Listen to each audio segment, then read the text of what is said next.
Welcome to episode 2 of 100 Days In with me, Will Hall. This is the podcast where you must know it by now. Come on. What is it? Come on. Right. I'll do it. Fine. Welcome to episode 2 of 100 Days In with me, Will Hall. This is the podcast where we deep dive into a 100-day period of a company told by the founder themselves. So I always think, how do brands begin? How do they actually get themselves out there? We see them in the supermarkets, we see them on websites, but how do they get that exposure? And Nicole Compen came up with an innovative way of doing that. She created Raye the Store, which is a pop-up store, which is unique from store to store and a unique idea in its own right. It allows emerging brands to demonstrate themselves within a physical store, along with other emerging brands that complement each other. It is curated to an extremely fine degree. It is a real experience when you walk in the store, and it's an amazing idea because it just brings people together. It brings founders together. It brings the consumer to the founder. It is that interface between those brands and the general public. It was such a pleasure to speak with Nicole.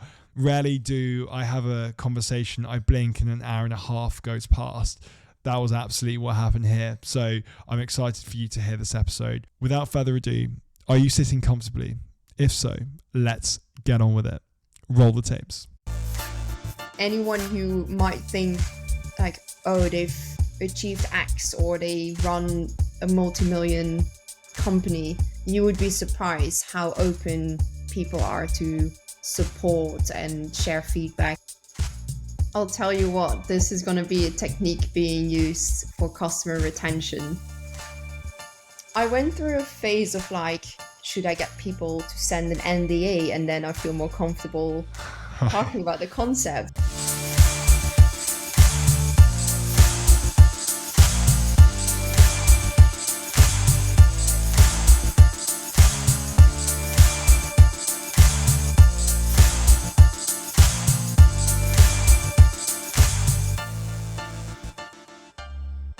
That's exciting. Is this your first? You've done one before, or you've done some media before? I've done a few like podcasts and like panel chats. I was actually, this is such a shame it never like came to life. Okay. But I was doing kind of like recording my journey in a search of like a next pop-up. This was like a year and a half ago, because this media company reached out and they were featuring new businesses, and I was like, oh, if you really want the insights, I can kind of take you through the process of how we go about finding a location, doing the visits, the negotiations, all that. But then they had to close their business. So I have all these clips that I ended up not doing anything with, but that was new for me because I had to like record myself, which is not something that I tend to do, speak to my phone, but I was willing to do it for them. So you've got those saved up still somewhere that you just haven't released? Exactly. I probably won't ever release them. Well, they were going to edit them, and they also came around to actually take content in the space that we then ended up taking. But yeah, that sadly never published. You never know, one day. But Nicole, thank you very much for joining me this evening. Thank you for having me. I was having a think, and we could just jump straight to where you are today with Raye. It's actually quite tempting to do so. But I always wonder, like, are there particular reasons why someone starts something? Are there patterns of behavior very early on that it's just quite clear that they decided to go down a certain path to start a business, for example? I think and I've fallen into this trap before of just jumping straight in, but for the benefit of the audience, just would you mind explaining your upbringing, your early life? Did you always want to start a business? Have you had many jobs? I just think a bit of context would just be so helpful. Yeah, of course. So I am from the Netherlands. So I grew up in quite like almost like on a farm, so quite rural and not being a city girl. I lived there for about 12 years, ended up moving to Belgium, moved to New York, ended up moving to London. On your point of like early signals, I when I was younger, I did have kind of, you know, that leadership in me in terms of I remember like if we had to do like a school project, like I would always take the lead on, you know, how to go about organizing things. So maybe that is a leadership personality that I had early on. Um, from like a job point of view, I did start working quite young, like when I just turned 16 in like a restaurant. At which point I was already surrounded by food, which I think kind of also ties into what I'm doing at this point. So yeah, I was working in a restaurant preparing meals, and then also eventually like more on the shop floor engaging with customers. It's kind of like different elements that play part in where I am today, I think. And so how many jobs did you have before you came across the idea of raye? Did you jump between careers a bit, or were you always in hospitality? I know you said that for the benefit of our audience in a previous conversation, Nicole, and I've had you've worked in fashion, I believe. Correct. So yeah, it'd just be good to get a bit more insight as to your experience, because it sounds quite impressive, to be honest.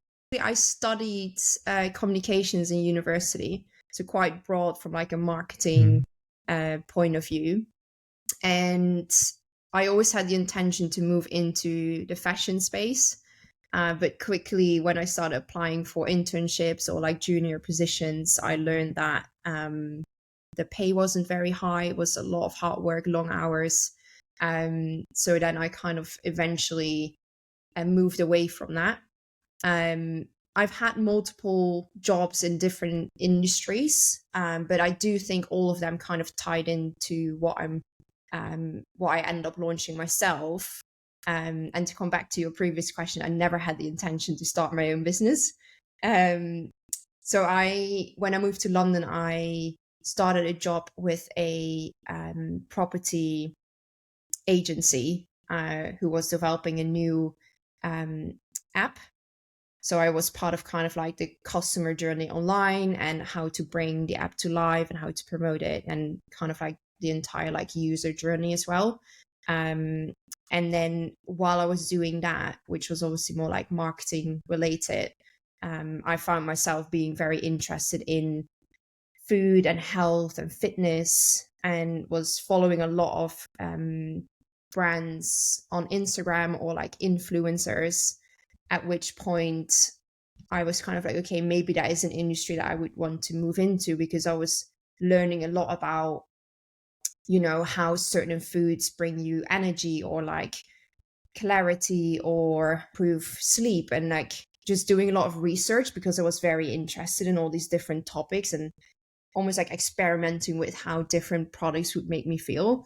And that then made me decide to apply for jobs within the food space. So I ended up taking on another job still in marketing for a healthy lunch company based in London. So they were supplying a lot of like corporate offices with meals cooked from scratch. Started kind of shaping up an ID, which is not how raye came to life, but it was kind of like a big part of how it all shaped up, where I was thinking like, what if there would be a space where we can host influencers or like recipe developers to bring their cookbooks or their recipes to life and almost like provide their followers with an experience.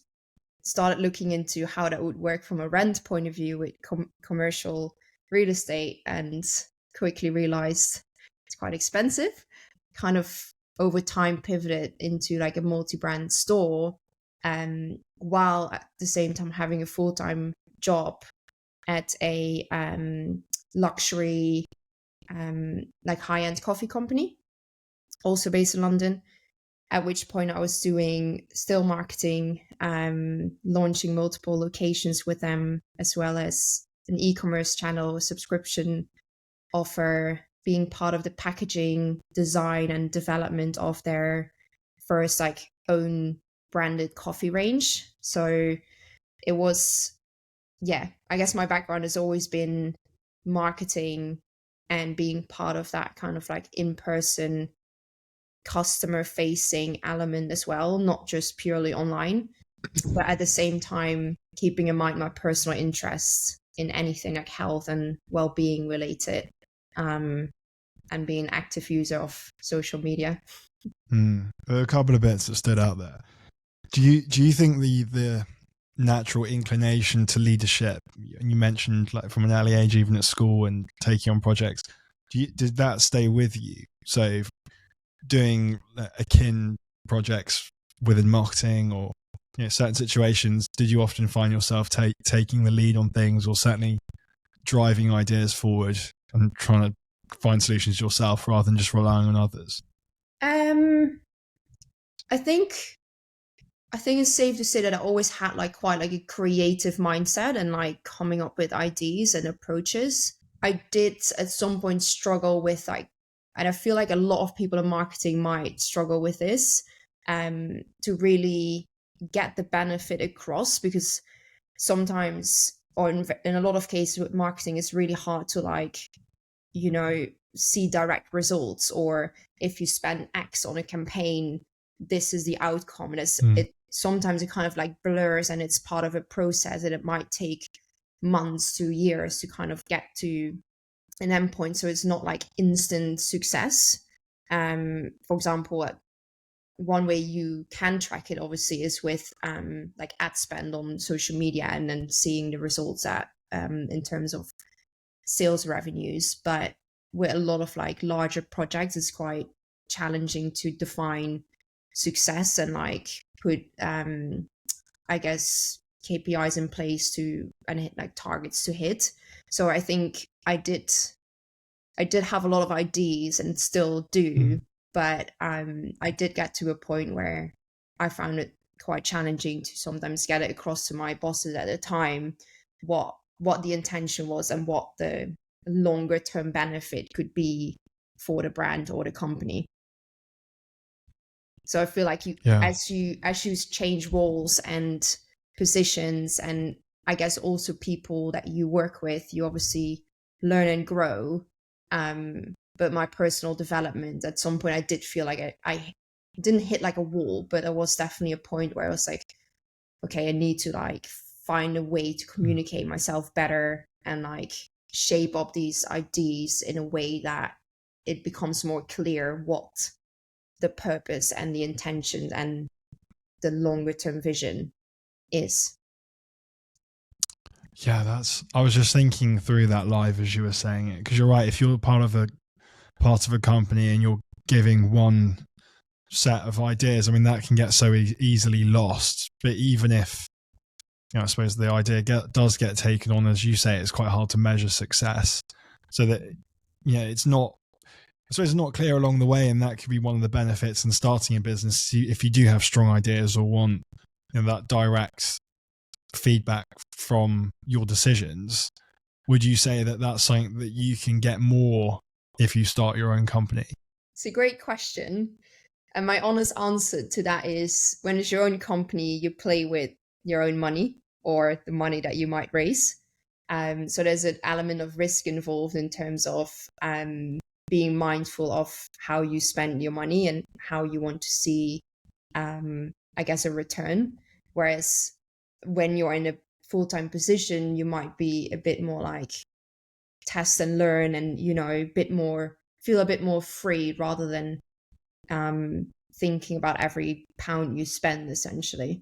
Yeah, I hadn't considered it like that, but yeah, now you put it that way, that's very, I'll have to think about that after the pod. But it's a very good point. And you mentioned you quite like health and well-being, or you did like health and well-being products, especially on Instagram, and that's what really interested you, and that's part of the component, I suppose, of why you started Raye. But why were you so interested in those types of products? Or is it just very, like, it was just obvious that you liked them, you saw the benefit from using them? I was just interested in that particular bit. Yeah, I think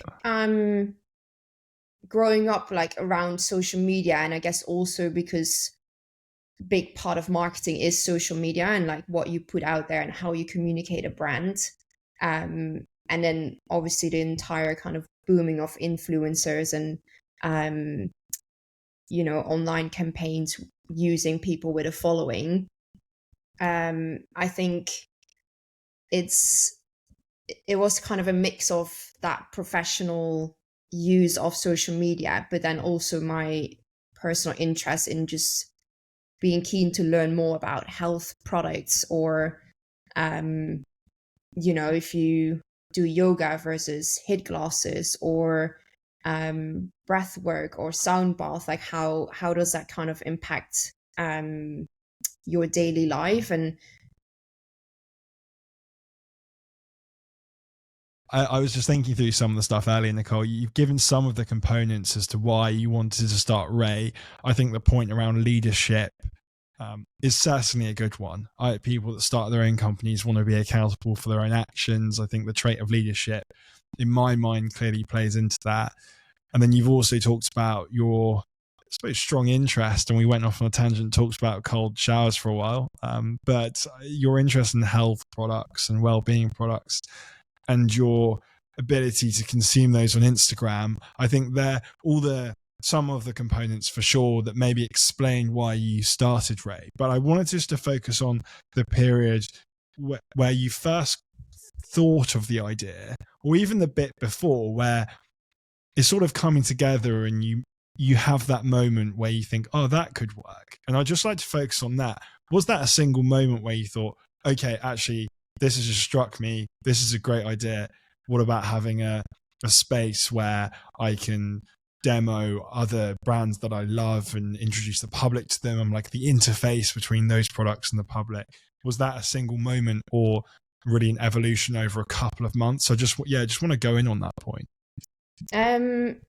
So for me, I think earlier described like a space where recipe developers or content creators could serve their creations. That was kind of the initial start. And then I felt like I feel like I've spent a lot of time kind of mapping out what potential, approaches could look like.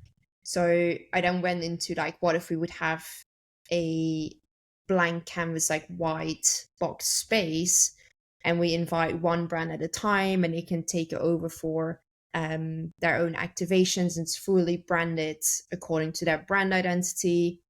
It can be for like a day, a weekend, it can be a month, or like a longer period, depending on, I guess, their campaign that they want to activate. But then at some point I kind of shifted into like, we would then have to work with a lot of big brands with big budgets, but actually where I got most like, I don't know, where I personally get most excited is the new emerging brands and the brands that have just launched. Therefore, they at this point only sell through their own website. They have their own social channel that they're trying to build. A lot of them you would see team up with other brands at a similar stage to, do cross marketing and try and tap into each other's existing audiences. But that kind of like online element got me thinking about, okay, we can almost like expand that and like accelerate that in an offline setting where all these brands are physically collectively showcased in one space, and therefore still have that cross marketing opportunity available to everyone, part of a pop-up store. And it also means that costs are lower, spread out. So it was kind of like an evolution from like one idea turning into another. I feel like I was sitting on a lot of, ideas, and it took me some time to communicate it with people, or like even trust people with sharing ideas. Now, when I look back, I'm always like, I should have started talking about my ideas way sooner, and to get more insights and feedback from both brands and I guess, more like industry people as well, people who have built businesses. It's gone through different phases, a lot of business plan writing, but in the end, as long as you don't launch something or a version of whatever you're thinking about, you will not be able to learn or improve. It probably played in my advantage that I did still take on a full-time job and therefore had a lot of learnings from like a professional point of view. But at the same time, this was right when COVID hit.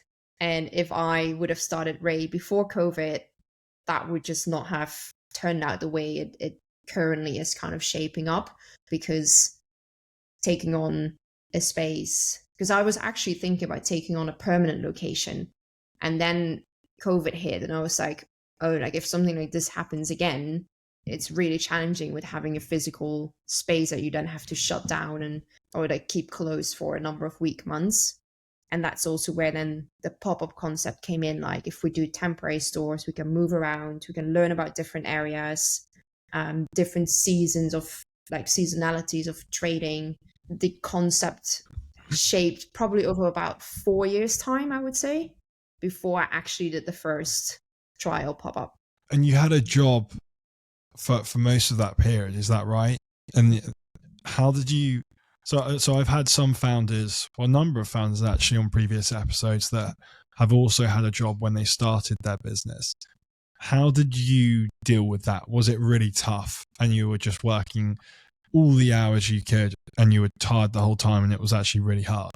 Or did you manage to find quite a good balance between your day job and then you sort of did it the weekend, maybe the idea for raye? How did that look in real terms? The job I was in at the time, I think I was quite lucky in terms of my colleagues, my boss, the founder of the brand. They were all aware of what I was trying to build myself.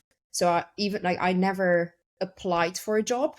I literally met up with the founder to talk about raye as an idea at that point. And then I kind of rolled into taking on this opportunity as head of marketing, and with obviously the clear communication of your full-time job is your full-time job and you need to deliver 100%. But what you do after your working hours or on the weekends, that is obviously fully up to you. So that was kind of always the understanding. I then ended up doing a supper club in one of our coffee locations. So again, like a lot of support. And then eventually I think I went part-time for maybe like 3 weeks in the lead up of the store opening, just because I was like doing a lot of calls on my way out from work. So I had to ask brands, would you mind taking my call at like 6 or 6:30 or 7 p.m? Because obviously I had a full-time job. And luckily, I guess because a lot of founders understand the position that you're in and kind of the challenges that come with starting a brand. So they were all very, very understanding. So most of the calls I had with brands at the time were in the evening on the weekend. After I went part-time for a few weeks to arrange everything, I then took 3 weeks off to host the first 10-day pop-up. And then almost like right after I went back, I had a call with my boss, and as soon as he picked up the phone, he was like, "You're leaving us." So yeah, he immediately knew that once I had done the first store, he also attended. Again, like very supportive, very lucky to be in that position at the time. He then kind of knew like, okay, she's had a taste of experimenting with running your own business and brand and shaping up an idea, that I then resigned. And I think I had another 2 or 3 months as in notice period. So I completed that. So I finished late summer of 2021. And then I did the second pop-up late September of 2021. Yeah. Bit of an awkward question, but I think, and one thing I want to try and do is, you know, for people listening to this that may be in a similar position where they have a day job that they potentially want to leave at some point, or they have started a business, or they want to start a business on the side. I think one of the key reasons why it's good to start a business on the side is that the risk is lower. You're not just quitting your job and going all in on something that you may not know if there's any demand or not. And then the second benefit is money, because if you quit your job, that's a regular income. It can take quite a while to get an income from a new business, especially if you want to plow the money that you do get from revenue back into the business, which would make sense, especially if you're at the beginning. So how did you navigate, so cliche, isn't it? But how did you navigate that one? Did you have good savings and you just worked out, okay, X amount of months I can probably survive for? Did you move back in with your parents? How did you manage to make that transition from a regular income into a business that pays you enough to function? Yeah, love that question. So basically, in my case, because I think I had about a 4-year lead up to wanting to start something in some shape or form, I knew it was going to be physical retail. That also meant that I was in that mindset of, okay, at some point I want to or have to quit my full-time job. So basically I saved up every month to kind of know, okay, I need to get to a point where I can sustain myself for like at least, let's say 12 months was kind of my intention. And I was very persistent in terms of, as soon as I left uni and started having an income, I didn't want to rely on my parents. I knew they were always there, like in case anything went wrong. And maybe that's also, having that safety net or that security that, in my case, if things didn't work out, I could always move back to the Netherlands. That was always in the back of my mind.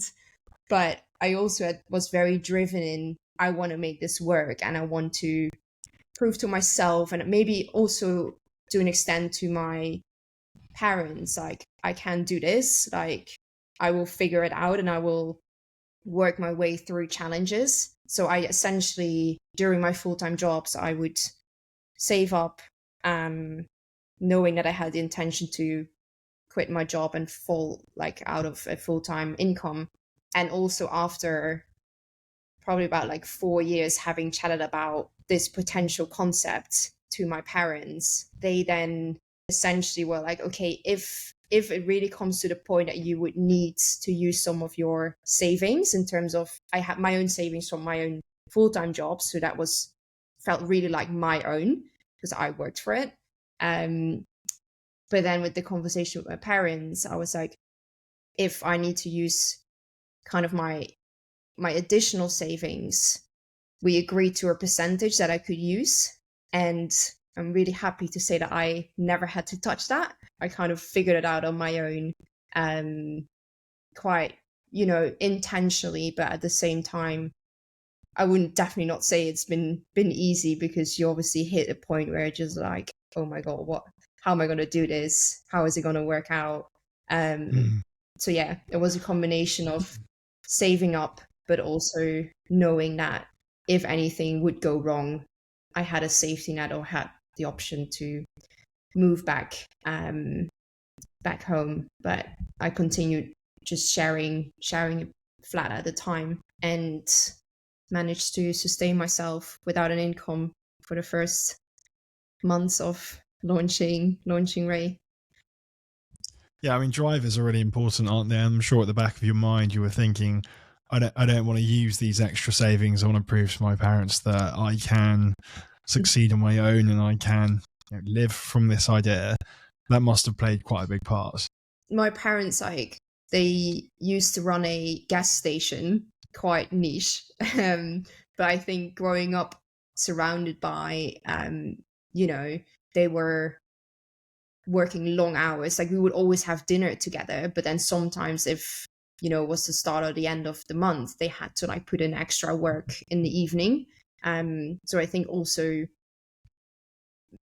being in that mindset of like, okay, it's not a 9 to 5, it's a lot of time, effort, dedication, to build something. And I mean, it's still the case. Like, it feels like you never stop, and you need to force yourself to take a pause and take a moment and go see family and friends and really be with them and not, partly on your phone checking emails or social media, but really intentionally spending time with your friends and family.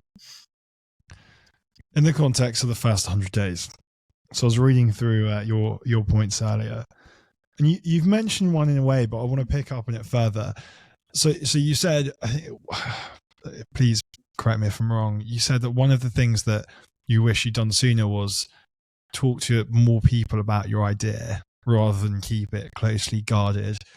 Is that something that you feel like you did more of? You spoke to more people as the months went on, or at the beginning were you just like, no one can know this idea because I think it's good and someone will steal it? I went through a phase of like, should I get people to send an NDA and then I feel more comfortable talking about the concept? But ultimately, like, what is that going to do? At the same time, an idea is an idea and anyone can come up with it essentially. And I like to believe that the way I had the idea, no one else would execute it the same way. Even I didn't know how I would execute it ultimately, because if I look back at the journey so far, it has changed so much. And when I opened the first pop-up, the full intention was on a consumer retail space, a discovery space, whereas now our entire focus is around industry relationships, being like buyers from larger retail stores and investors. So, and again, I think that comes back to the point of like chatting to people. Once you do launch something, you will start learning. I'm a big believer of listening and taking in a lot of information and trying to put that to use. And this is also one of the things that we do with our brands. We always try to get them to fill out a survey at the end of a pop-up, or even every start of the year we do it, to allow them to help us guide our direction and how we can support them in their journey, because that's ultimately what we try to do. Chatting to people, and I come across it all the time when we have founders come in and they would say like, oh, I'm working on a new product, but I can't tell you just yet, or I can't show you just yet, which I think is a shame, because I would love to like share feedback, or like even based on what we've seen work in retail or what we've seen work from like a packaging design point of view. Like, by no means I'm not a designer or anything like that, but obviously having worked with hundreds of brands, you do see what sticks and what people pick up. So I'm always very keen to share feedback, especially in the early stages of a brand or a product. So yeah, I always find it a shame when people are like too protective, and I get it because I've been there as well. But I just feel like the more you chat, the more your brain also kind of starts working in a different way, and just starts thinking in different ways. I just find it fascinating to chat and share and listen to ideas of other people. Yeah, I feel like every day is a learning. Every person you meet, I like to think they add some sort of value to your journey, that being personally or in business. Yeah, and they're missing out on a couple of things. I always, whenever I hear that, I actually know what you mean. I'm currently coming up with business ideas, and there's always that thing of, oh shit, like if someone steals it, then like I can't tell anyone because someone's just going to execute it immediately. And there's always that example of like, it could be the next Facebook, but the reality is like pretty much no ideas are as big as Facebook, and they're not going to be stolen by some like brothers that are also at the same university as you. So you're completely right. And also what those founders are missing out on is like, if they got your feedback, that further develops the relationship between you and them. You feel like more invested in the product. It's only going to benefit them in the context of working with Raye and yourself. Yeah, I think I can see where they're coming from. I can see that defensive approach. But yeah, I mean, it reflects well in your comments. Ultimately, you should really be chatting to as many people as possible about your idea. And I think to your point, listening, taking that feedback in, maybe iterating a bit. I mean, that it builds relationships, but also that better informs the opening product. Yeah, and I think it also comes down to asking questions and like the way you can ask questions without giving too much away about what direction that you're thinking in. So I'm not saying like you have to share every single detail of your concept or your product, but there are ways where you can almost guide a conversation to basically unravel what someone might think about a specific type of product, without like oversharing. Nicole, you've mentioned that connecting with founders directly to understand how their brand came to life, that relationship building element. So that's something you did in the first 100 days. How do you connect with founders? And obviously that sounds like a slightly dumb question coming from me, given that you're on the podcast and you're a founder. But for our listeners who may not have the relationships that you do yet, what is the best way to find founders and connect with them? I think just get in touch. Anyone who might think like, oh, they've achieved X or they run a multi-million company, you would be surprised how open people are to support and share feedback and share insights. Because ultimately, like anyone who's built something for themselves, they've been on a journey themselves, and a lot of the time they are very open and willing to support. I think when it comes to brand founders that we work with, in terms of founders behind products that we have in our shops, again, like it's literally either getting in the early days, it was getting into their Instagram inboxes. So literally sending a message saying, we'd love to have a chat when would fit you best, and try and get on a phone call with them. Nowadays, like LinkedIn, I think is very powerful. Again, direct messages, but in a way, it depends on like what type of message. Like it should always be a personal message and not, like copy paste blast outreach. And then I think now, like once you start building a brand, or the name of a concept is a bit more known within the industry, because now at this point we have brands getting in touch with us, or like founders that we've worked with, they would introduce us to other founders. So now it's a bit more, still a lot of outreach, but also people getting in touch with us to learn about what we're doing and how we support brands. But I think ultimately it comes down to not being shy or even trying to get in touch, because if you don't try, you won't know. And what's there to lose if you send them 1, 2, maybe 3 messages and you don't hear back? That's okay. At least you tried, and maybe further down the line, when you have built more of a name for yourself, they will come back to you, which I've seen happen as well. You're coming back now because I'm known. At the time, you didn't care. Yeah. But you're it's like, just ignore them out of spite now. But no, I think there's always that on a psychological level. There's always that I think when you send a message and someone ignores it, or you think they ignore it, or you send 2 or 3 and you don't get a response, I always try and think, if I was the other person, a lot of the time you're just so busy that you're sort of half aware that the message has been sent, but you've opened it and you've moved on to something else. Even 2 or 3 times, it isn't like you're just like, who the hell is this person? I'm not going to reply. In my experience, it's almost always they're just so busy. And so from one person's perspective, they're like, the person that's sending it out, they're thinking, oh my God, like this person must hate me. Oh, this whole thing about me, it's all like very dramatic. And then, but from the other person's perspective, they just like missed it, or it's just the bottom of their priority list, probably, given they've got other things to do.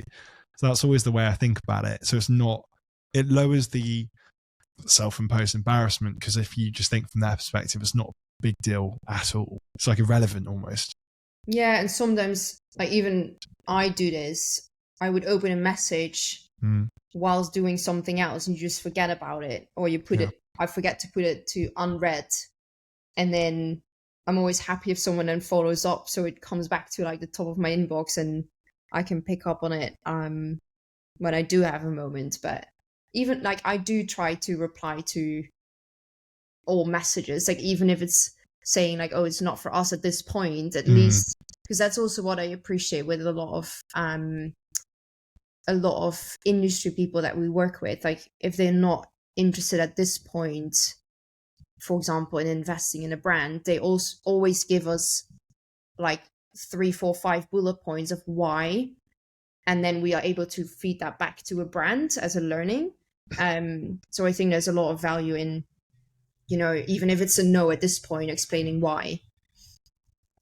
Well, you could argue that the no is as valuable as a yes, because yeah, great, like yes, partnership, investment, whatever, but a no in many ways could be more useful. It allows you to craft your product, your service more. Totally. Like, maybe admit, like there's always that thing of what seems to be bad ends up being quite good, and I think that's quite a useful way to look at things. There's a story about there's a guy called Harry Stebbings that does a podcast called the 20-Minute VC, and he talked about a story where he wanted, I think he was emailing some investor to invest in his fund. He has a venture capital fund, and he emailed the person once and they said, yeah, interested, and then followed up with, as you'd imagine, a bit more material, like trying to organize a meeting, and the person didn't reply, and he emailed the person every single Monday for 52 weeks. And because he's like, there's no downside, like it's just an email, but it made it kind of funny each time. So it wasn't just following up. It was like, I can't remember what it was. It was like, I bet this email is like more exciting than having to deal with your like kids screaming in the evening. I don't know. It was something like funny each time. And on the 52nd time, they actually replied saying, sorry, I've just been slammed. Let's engage. I think that it's quite an extreme example, but it's an example where if you do persistence, persistence, like can work. Definitely. You got to try. I also, sorry, slightly off on a tangent. I also think in what can work is trying to communicate with the person in a way that isn't used by other people. So things like an extreme thing I've done in the past, not extreme, but a bit different. And it's not my own idea, but writing someone a letter, like a literal letter on paper, and then putting it in I know it's a foreign concept these days, but putting it in the post, that has been quite useful in the past because it's just a completely different way of engaging with someone.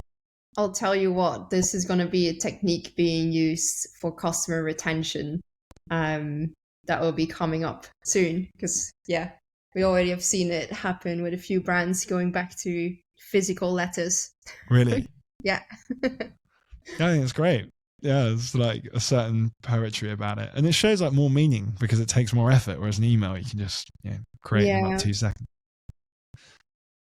Looking through the remaining points, and this sort of goes up to that period where you've had the idea for a long time, but we're talking about the first 100 days as to those 100 days leading up to that launch. And there's 2 points, and one you've mentioned, well, you've kind of mentioned both, but they're intertwining. But the first one is around, and I'm doing this on purpose, but quitting my job to keep the momentum going after the initial trial. And then the other one is around the trial store at Spitalfields, London. So you accidentally lined up well with a low/non-alc show around the corner, or I think it says around the corner. It's my poor writing. They're kind of both intertwined because one follows the other. By the way, I love low/non-alc. I'm quite jealous I didn't go to that one. But let's talk about the job quickly. Was it quite difficult to quit your job? Because like I always think the risk with these podcasts is it's been documented so well, and actually this one I think has been really good because it's been so logical and it's built up to this point we're at now, and there's really great detail. But it sounds like it was all meant to happen that particular way. But was quitting your job quite scary? Was it quite messy? Like how, I know you said your boss called you up or you had a conversation with your boss, but was it really simple? Was it quite scary? What were the emotions at that point? I mean, I was definitely nervous because I Yeah. knew I was kind of, jumping in the deep, um, where you just don't know what is going to happen over the next 3, 6, 12 months. So it was definitely a scary moment, but ultimately, as I mentioned earlier, I'd kind of been building up to that point, both by like saving, but also I think mentally preparing myself and being in that mindset of, okay, I'm on my own now. There's kind of like no way back, and like really trying to push forward. And I guess that also ties in with the momentum element, because when I did the first pop up, it was kind of, I vividly remember one of the brand founders, actually a brand that we've not had in our stores yet, but one of the founders came in, he walked past, came back. I recognized him walking past, but he came back. He came in and he was like, "What is this place? I see it all over LinkedIn." And I was like, yes, like that's what I want. Yeah. So then I explained it to him. He was actually part of the low no alcohol show just around the corner in Spitalfields. And once, because again, like this was complete coincidence, like I didn't even know that event was happening. I ended up popping in myself just to have a look around and finding it on Instagram. And then what I did was DMing all the brands that I saw were doing an activation at this show to say, hey, we have a pop-up shop. Come and say hi, discover brands, would love to like Mm. share more about what we're doing. So trying to take advantage of the fact that at that point I had easy access, so to say, to brands physically being close to the store. So yeah, I took advantage of that. And then because I mean, I've been a LinkedIn fan for a long time, um, where I just try to use it to your advantage, as I feel like everyone is doing, but I'm also trying to be real and like share an actual story, and not only the positives. But yeah, I used LinkedIn a lot for that first pop up, to build connections, to build visibility from an industry point of view. And that at that point was more brand focused, so attracting new brands for potential next activation. That element of accidentally tying in with a relevant show around the corner, as well as people then asking how can we get involved, when are you doing the next one, that then made me decide, okay, I need to keep going with this and not leave too much time in between. But yeah, keep the momentum going. On the topic of LinkedIn, I think this is definitely relevant for anyone that starts a business in the first 3 months, 100 days. We'll say 100 days because that's what the name of the podcast is. But how do you establish a presence on LinkedIn? Is it a case of like creating a habit where you're posting once a week or once every 3 days? If I was to look at the way you did it, and you've explained that that's what you were doing, you were posting on LinkedIn. If I took everything you did in LinkedIn around the point that you had that trial pop up in Spitalfields, if I'd taken all those posts and stretched them out and I could see one by one, how many would I see? What would I be looking at? Is it just the story, like over per day? Yeah, how did you approach that? Great question. You're really challenging my memory now. Yeah, no pressure. But So the way I always looked at LinkedIn is, it's my personal account that I can share my personal experiences through.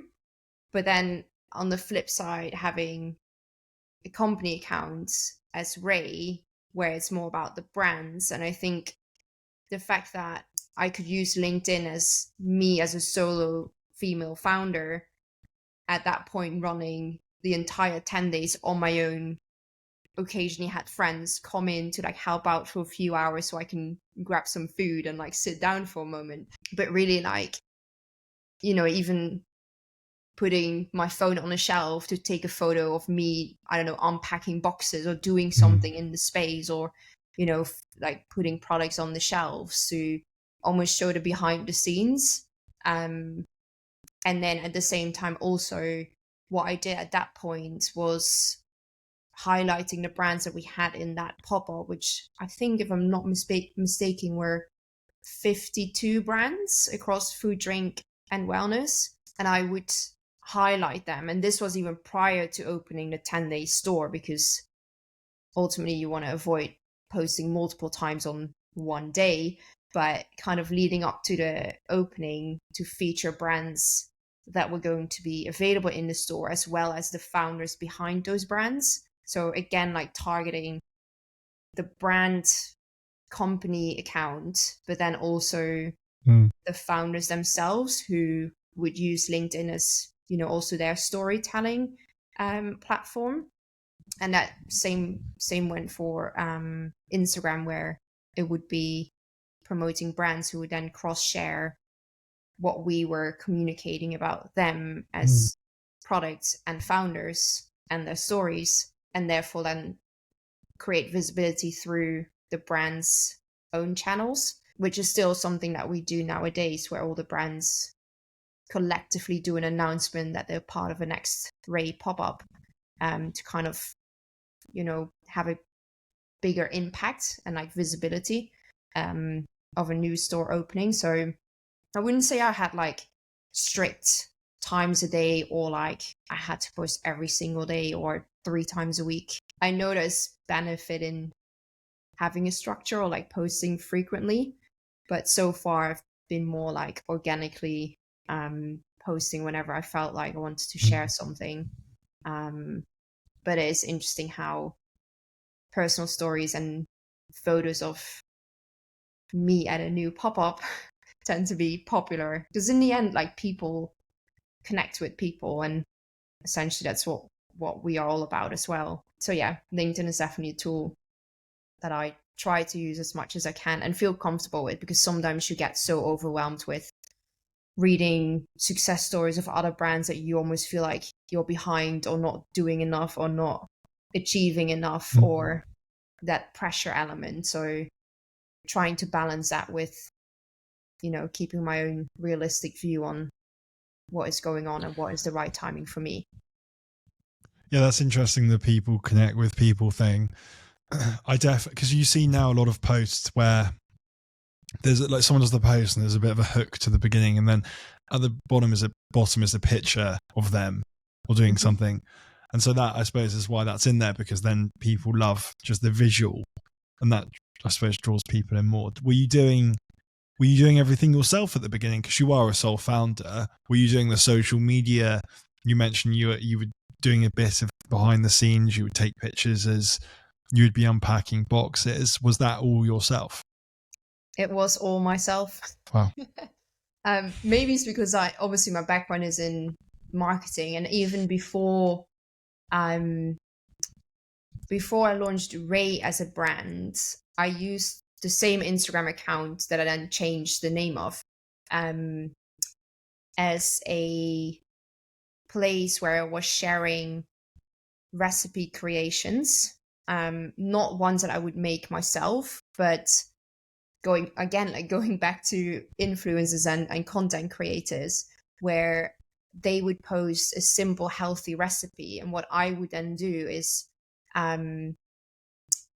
use their ingredient list and create a visual recipe card. So I would find stock illustrations of ingredients and create it in like a visual, Instagram square, post that as like the main cover image, followed by a carousel of a photo of the actual dish and the creator of that recipe behind it. And that, in that way, I shared it with the content creators, and they loved the visual recipe card, so they would then share it on their social account. And that's how it was literally less than 2,000 followers at that point, so it was tiny, where I then used that account to swap to raye, because it was still relevant in terms of that food and drink element.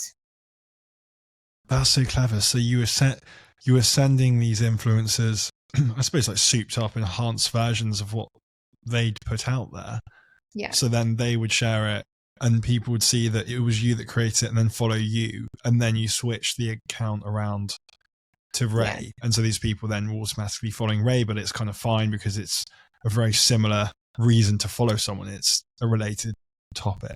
Yeah, and even I remember probably about a year after I launched Ray, one of the content creators who I did a few recipe cards for, this was more like a hobby, I just liked doing it.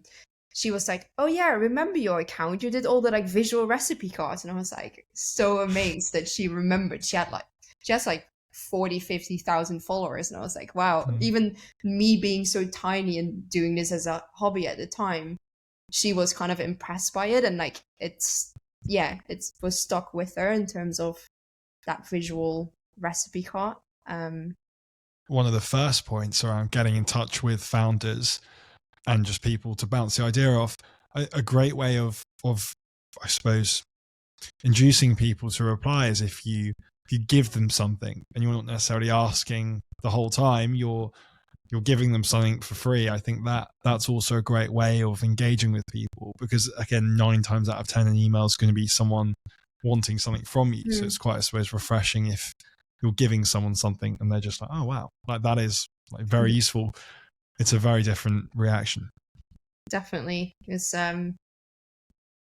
we always would get a good response. I say we, like I would always get a good response on the creations. But yeah, when I did the first pop-up, it was me doing everything from I built a website, I did the social planning,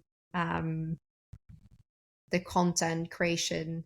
The brand identity of Ray, I did not do myself. I engaged 2 graphic designers for that, who are still doing all the stores. So they've literally been with me since day one, and creating the identity, which again, I for me, it's such a relationship building opportunity and I guess position that I'm in.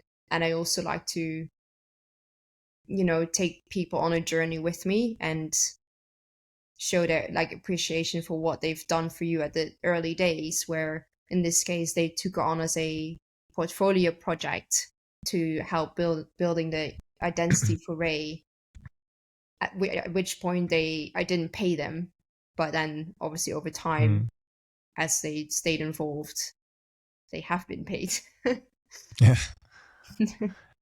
The way I try and approach this is also, I'm like listening to the answer, and I always try and pretend that I'm just listening to this as a podcast, so I'm not really involved. But then I always think, when you listen to something, you're like, why didn't they ask that? So, and that's always the approach you're trying to take. So there's some stuff I'm really intrigued in. So the content creation part, what did you use to create content? Was it just Instagram, or did you have other apps on your phone that you used, or even on your laptop? Obviously you can have CapCut these days. That's quite popular, especially just for like Instagram stuff. Yeah, I'd be interested to know that. Did you have to learn it over a number of years, or did you just learn it on the fly? How did you approach it? I think in my case, because I was using a lot of, I guess, different tools and testing different tools for my full-time job, I kind of use those learnings in what I did with Ray. And I think at that point I just used Canva for the most of the creations, and then at some point use InDesign, because of how when we post there's always text on top of it, and that we do, and I did and still do in InDesign. And then I think at the time I used like a scheduling tool to automatically post out content on Instagram at that point, which I knew at the time, like the algorithm was not a fan of, automated posting, but at the same time, I was literally doing everything myself. So I couldn't run a store and post around a certain time. So I used I think it was like later.com or something like that, where it would just all be populated for like the next 2-3 weeks, and I didn't have to worry about it. It was all there and ready to go when I scheduled it for. So that definitely helped with planning and being able to prepare, everything else for the shop. Yeah, I mean, especially if you're starting out on your own on a budget, which most people will do, having those skills of at least being able to put out reasonable content at a good standard is very important. I think another thing that I want to get to the bottom of is you had that trial at Spitalfields. Just it doesn't have to be the most in-depth thing in the world, but I'm very interested. How did you actually get that pop-up? Is it a case of just emailing whoever's running the market, or is it really complex, long drawn process? Is there stuff that people just wouldn't realize about the process that you had to face? Yeah, how did that play out? I think I can't remember how this came about, but maybe I reached out to another shop on that same street who then put me in touch with a landlord. And then ultimately it came down to this unit that I had seen was vacant, figuring out who the landlord was, getting their contact details, and then emailing and ultimately trying to explain to them what it is that I wanted to do. Because at that point, I obviously didn't have any, photos of a potential setup or something that we'd done in the past, or even like nowadays we do like proper design fit outs, as in like build out spaces and floor plans to get approved by landlords. But at that point, because it was a small unit, they wanted to basically activate the high street again. So it felt like it was probably a good time for me to get in touch with them and bring like a new concept to Spitalfields. But I also remember when I went to see the space and a landlord was there, he asked me loads of questions, and then ultimately we came on to the point of the rent that they were charging me for 2 weeks, because essentially I was trading for 10 days, but obviously needed more time to set up and remove everything. And then he basically said right in this meeting, oh, we're like not making any money. Well, this is what we agreed. Like that's your fault kind of thing. Or like that's not my issue. Because essentially they had to like paint everything white because another brand had just moved out and it had like bright red walls. And I obviously asked for them to white box it, as in basically painting everything white and have light fixtures and a floor in it. So yeah, but they had to do that anyway, because any new tenant would ask for the same thing. So at least we would bring the space back to life, which would then also be an advantage for them, because they could show that there was stuff happening in the area and they were putting in effort to bring in new concepts. So it was an interesting experience. And it's still to date a challenge to find the right locations, work with the landlords, make sure it works for us from like an activation point of view, as well as for them in terms of the fit out and the events that we host and everything that comes with it.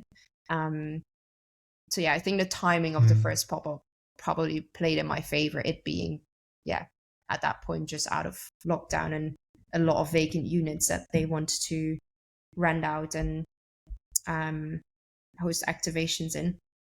Yeah, timing's everything.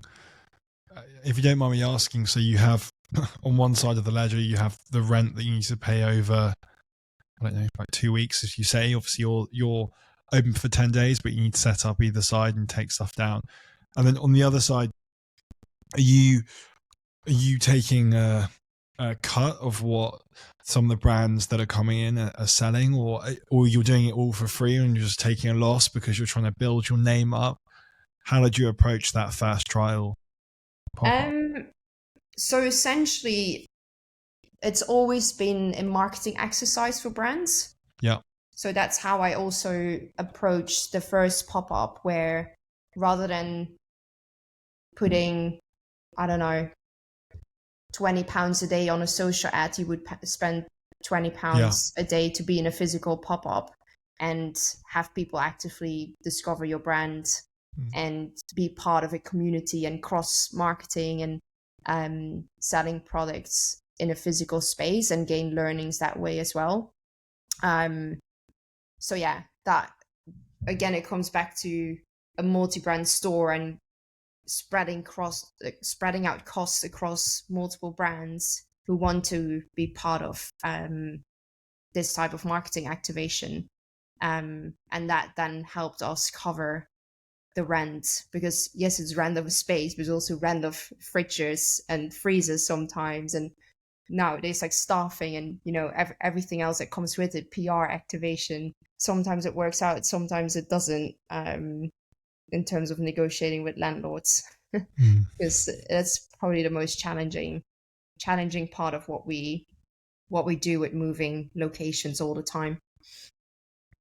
We're almost at the end, but I did want to talk about the agency you work with, so the graphic designers, because I spent actually quite a lot of time looking through your website last night. Not because I was actively researching for this episode, although I have done so. It was just like, it's just a great website. I shared it to a couple of people because it's like you can just scroll through, like especially the brand catalog, or even some of the other pages around the events.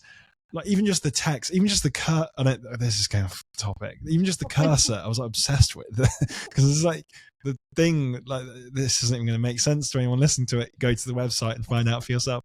But the cursor like moves, and this thing moves to the cursor. I was just playing around with it all evening. But the website's so well put together. But what I'm trying to say is, and please, if you're listening, do have a look. I'll put the link into the show notes and on the socials. But would you advise people to get a graphic designer and help with the branding, so like the website, because that's the first impression people are going to get of Raye for a lot of people, the Instagram, the website. Is that something you would encourage? It's something you certainly did within the first 100 days, it seems. So I'll give away a secret there. The website that is currently live, it's basically built off a template. So it's a paid for template that then has been tweaked according to how we wanted the website to work. So I actually did that myself, just because it's kind of a way for me to almost switch off, because all like, you know, like the tools and the technology, and I've built like e-commerce websites in the past for like friends, and, you know, I just love consumer journeys. And I'm not saying that our website is perfect, because there's so many things I would want to change, but I really love like fiddling around with different things and, you know, small effects that you can create. So yeah, that's a bit of a hidden secret that I built up myself, just because I love doing that type of thing. But when it comes to like brand identity that you touched on, I want to get this brand to launch. One of my close friends from back home that I've known since I was 4 years old, she is an interior designer, and I chatted to her a lot about retail spaces and, you know, how consumers behave around the space, the fact that they have the intention to turn left and like move around the space, and how like where to put the different categories and how to make it make sense in terms of a customer journey in a physical space. We were also chatting about what is kind of the visual identity of Raye. And when I say Raye, a lot of people are like, where does the name come from? And I always explain it comes from a ray of sunshine, because we shine light on different brands. And then it's like, okay, that's really cool, because if I explain it, it makes sense. And that's also what I did with the graphic designers who did the brand identity, where they essentially came up with the approach that everything is black and white when we don't have a store. And then as soon as we have a 1 month pop-up, everything changes to a specific color. And we also selected specific font per location. So ultimately, even though the concept is the same in terms of emerging brands. The look and feel of every space and every activation we do is different. And that's also, and this was not planned, but it's also something that seems to be well received by landlords, because even though we might do multiple pop-ups with the same landlord, it's always a refreshing approach. So it doesn't necessarily feel like a repeated concept in their area. So it gives us a lot of flexibility in terms of what we do with a space, how we fit it out, what colors and fonts we use. And again, it's that creative element that I personally love. But going back to the designers, they came up with that approach, and it really came from me just sharing my vision, and then they came up with this concept, and I loved it. And I'm still today a big believer of people having expertise, and I like them to run with that, and I like them to advise and almost, in an ideal world, tell me what to do, because sometimes you just don't want to make the decision. So yeah, it was really them kind of coming up with that approach. Brand identity is definitely one of the most important elements of a brand. And I would even go as far as saying packaging design for any type of consumer product. Nowadays, it needs to be spot on.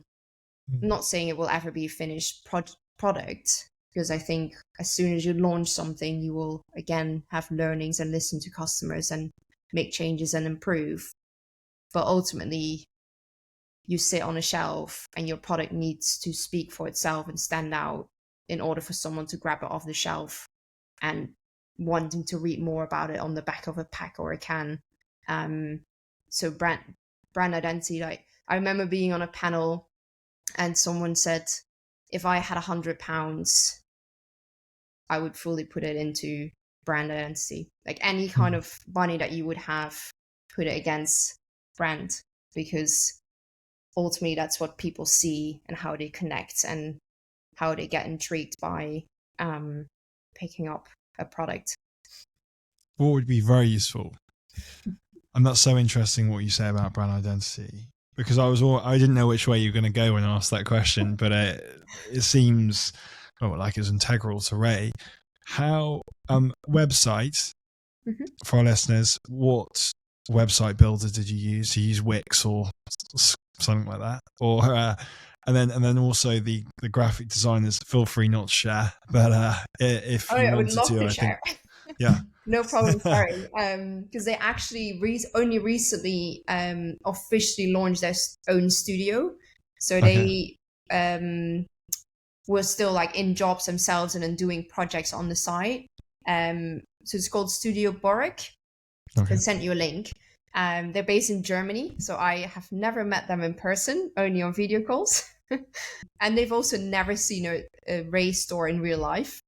So yeah, it's quite unique. But Lisa and Charlie, the designers behind the studio and behind Raye. So yeah, definitely get in touch. They very open to new projects and opportunities. Website wise, it's all at this point it's all built on Webflow. And that decision was made because I was chatting to a friend who has a he's not involved anymore, but it's called 1-800-D2C. And I was explaining to him how we have so many brands and building individual pages for every single brand. It just took up so much time that he was like, you need a CRM based web service where essentially you put all the details in the back end and it automatically pulls out the information in a certain format, in a template essentially that you built. So once you have the information in the back end, the pages in terms of the actual design and the visual element will be automatically populated and consistent throughout your brand catalog. So that's why we went with Webflow. We're now looking at making it a shoppable website. More on that soon, but it might mean that we would move away from fully using Webflow as the web host, but maybe certain elements will still be hosted on that when we introduce another platform to make things shoppable on our website as well. Yeah, because you have I think the selection box at the moment, don't you? But obviously you don't have the ability to buy the individual product, but I guess that's even more of a pull factor to come to the actual the tastings and events. I think just to finish, Nicole, no, you can take as much time as you want, or you don't even have to answer this. In the context of the first 100 days, is there anything that you know to be true? So in the context of building a business right at the beginning, is there anything that you know to be true that no one else really understands or appreciates? Oh, really difficult question. Yeah, like again, honestly, you do not have to engage with it. It was more just out of interest. There have been so many learnings. I think like underestimating what comes with running physical retail. And I don't think there's like I have my own black book now of people and tools and stuff like that, but I would just say the power of social media and the fact that we can directly communicate with whoever we want, essentially. If that's Instagram, if that's LinkedIn, if it's email. So the reason I ask that is that I think from the outside in, it's sometimes a bit of a mystery about how you start a business. And that's why I created this podcast in a way. But the aim, what I think we've definitely achieved it this evening, is to just give a real practical, but also like nice picture around how you approach the beginning of raye and those 5 core components that we've spoken about, whether that be from a graphic designer to speaking to entrepreneurs, speaking to individuals about the idea, having a trial store. It's really just to gauge, is there anything else in that concoction that we've missed? But I think we've covered everything. Do you think we've missed anything at all about that story, about how you created raye, or you think we've covered good ground? Maybe my answer to that question would be whatever you're thinking about or envision, to launch it on a small scale. And again, use that as a test opportunity before making any big decisions. I think that is probably what I feel like I would, if I would go back, I would still approach it that same way, where it's a low risk test that you can run. Because I did a supper club even before opening the first store, where I shared the concept of raye, again, to understand how people responded to it.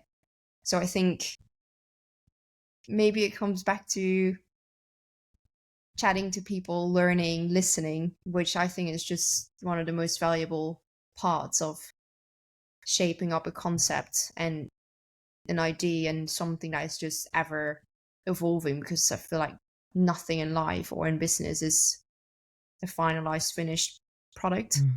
It's always changing, evolving. There's always newness that can be added or improvements that can be applied. I think that's the perfect way to end. I just want to say a big thanks for joining me. The test for these episodes, I always think is, do you feel more energized at the end than the beginning? Was the conversation, like, was there value? I certainly feel like, I feel pretty buzzed after that. I just want to say thank you so much for your time. was No, excellent. absolute pleasure. It's great to kind of like go back in time and look back at how the first 100 days were, now that we're just over 3 years in, and we actually missed our anniversary because we were too busy with other things going on. But we passed the 3-year mark. Stay tuned. Thank you again. Thank you.